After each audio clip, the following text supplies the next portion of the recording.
We were being called up to the helipad. A mobile task force presence was needed to report to the desert, some 150 kilometers away from our base of operations. We were the closest to the incident, so it was an obvious choice.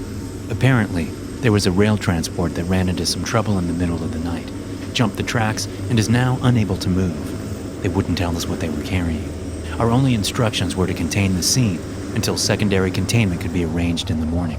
We knew the drill and took off in our chopper towards the incident. It takes an hour or so, but we make it to the site. The lights of the train are still on, which is good.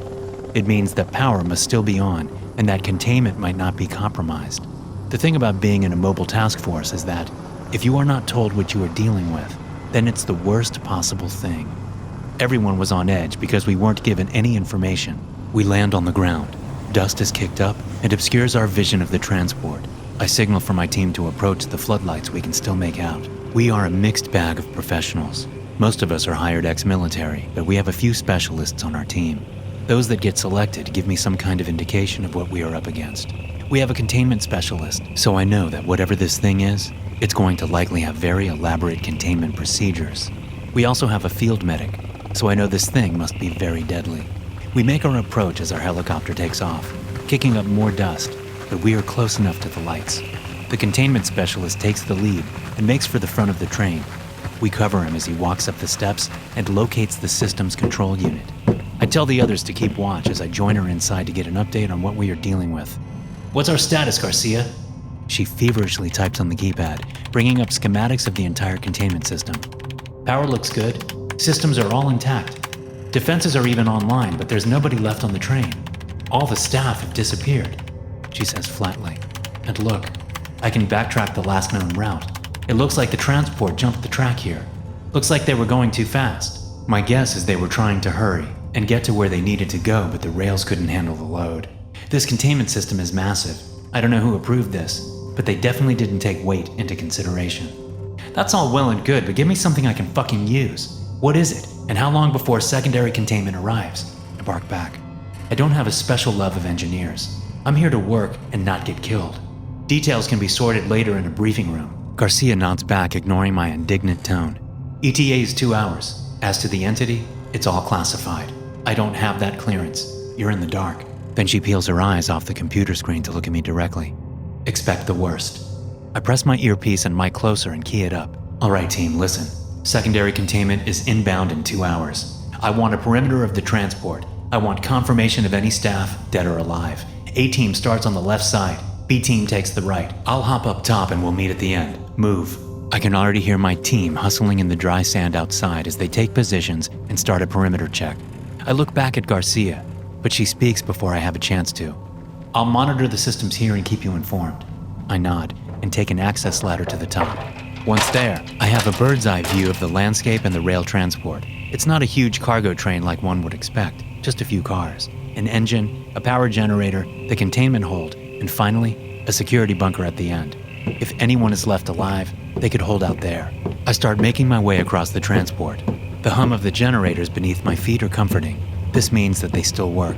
Once I get to the containment car, I can appreciate Garcia's previous comments. It was massive and stuck out from the rest of the transport like an oversized load on the highway. Cylindrical and made of solid metal, it must have weighed tons, if not hundreds of tons. I clamber to the top of it to get a look at it. Garcia was right. It was still in decent shape from what I could tell.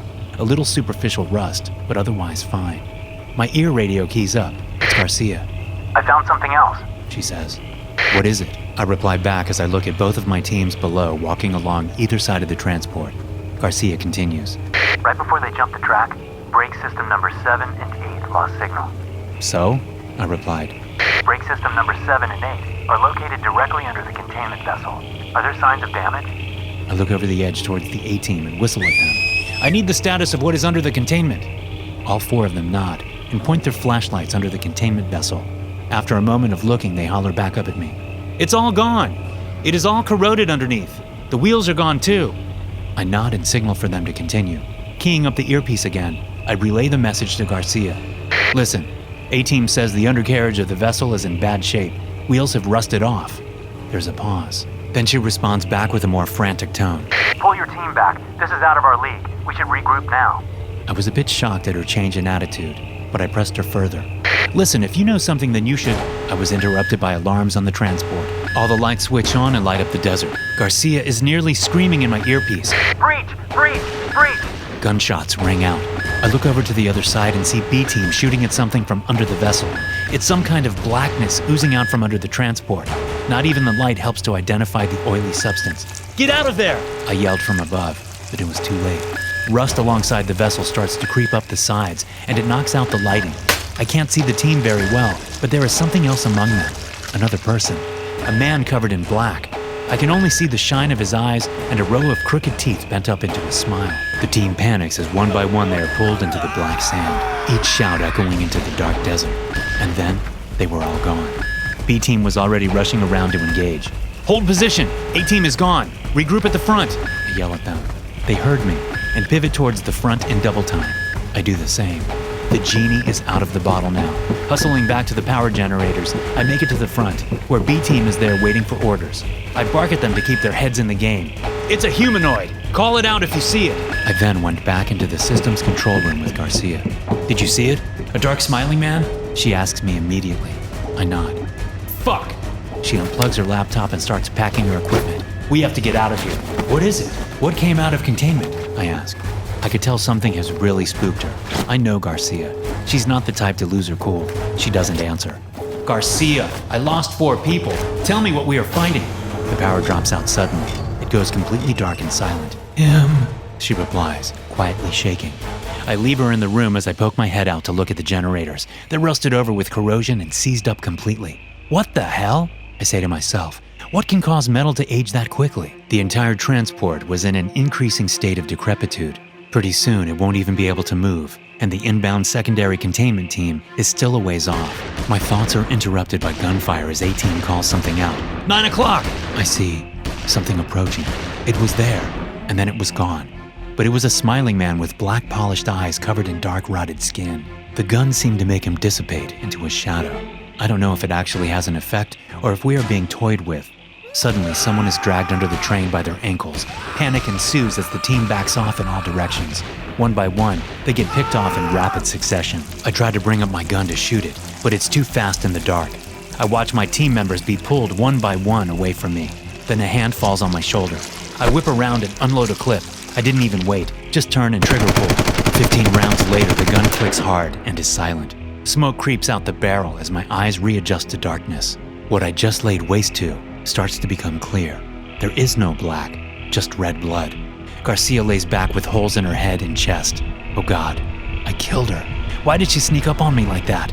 I'm too edgy. The wash of guilt crashes into me as I hear a sound in the silence, a deep throaty chuckle. It's coming from me now. Out of ammo, out of people, out of hope. I reach for my sidearm and quickly unholster it. Before I can get the barrel in my mouth, I'm pulled into blackness. Damn, I was so close. Suddenly, I woke up with a jolt. Life rushes back into me. I cough. It is a thick and mucousy cough. Sitting up helps as I get my bearings. My eyes adjust to the room, if it could even be called that. I was in a house that looked like it had been abandoned. It was dimly lit, but I couldn't see a light source anywhere. There was a thick fog everywhere, and it made it hard to see the walls, impossible to see the next room through open doors and hallways. The house was in poor shape. Floorboards cracked and oozed with mold. Walls with swollen plaster crumbled to the ground in chunky gray crumbs. The ceiling above sagged as brown liquid dripped into puddles. It was a sickly place of rot, but something was vaguely familiar. This was my childhood home. I didn't think my old home could have been this bad since I left 20 years ago. Then I'm hit with a realization. I know where the front door is. Feeling my way through the haze, I can navigate through the house. I'm on the second floor, I can tell. There is a huge gash in the wall of the hallway, exposing pipes and wires that have also been torn open. The carpet under my feet is soaked with a rancid liquid. I worry about falling through the floor as I make my way downstairs. Once down, I swear I can hear something in the kitchen. I won't go investigate as the front door is only a couple of yards in the opposite direction. I bolt for the door, get my hand on the knob. It takes a little grunting to get the latch to turn. The crusty whine of the hinges was deafening. I dash through it just in time to see something running up behind me screaming. I close it, slamming it shut, and then nothing. I turn and continue, but only to find myself back upstairs. I turn back towards the door to open it again. It opens to a bathroom with the floor smeared with an oily substance around the toilet and walls. The smell is wretched. I quickly shut it again. What the fuck is this? I whisper to myself. I don't have anything on me but clothes, my wits, and my fear. The thing must have pulled me into some illusion, some kind of space where it can toy with me. Maybe it is watching me right now to see what I'll do, to try and hunt me down, slowly. I won't give it the pleasure though. I'd rather kill myself than go through its little funhouse. I walk over to my room. I know what to find now. Once inside, I locate my old baseball bat. It's dried over and cracked, but it will have to do. I hit a lot of balls with this back in high school. Now I'm going to be swinging it at a monster. I step out into the hallway and shout into the haze obscuring the end of the hallway. All right, you piece of shit, come at me. I'm not going to play your games, motherfucker. I wind up the bat waiting for a response. There is a creaking in the wood, like a chuckle. It's slow and deliberate. The building breathes and then sighs with contentment. A door creaks open in the middle of the hallway. I slowly approach with caution, bat at the ready. It is morning. 2 researchers put the final touches on the secondary containment at the crash site. The old transport is in shambles, but luckily, they were able to recover the entity. After putting the final touches and getting the new containment vessel on its way, they both walked back to their vehicles. That was a close one. I guess we lucked out having it derail in the desert with nobody around. Yeah, except the MTF team. They distracted it long enough till we could get here. Are you going to write up the reports? Yes, I'll do it when I get back. His foot strikes something buried in the sand. A piece of wood? Way out here? He picks it up and looks it over. What do you have there? His partner asks. I don't know. It's a baseball bat? And it has dried blood on it. SCP-106 appears to be an elderly humanoid with a general appearance of advanced decomposition. This appearance may vary, but the rotting quality is observed in all forms. SCP-106 is not exceptionally agile and will remain motionless for days at a time, waiting for prey.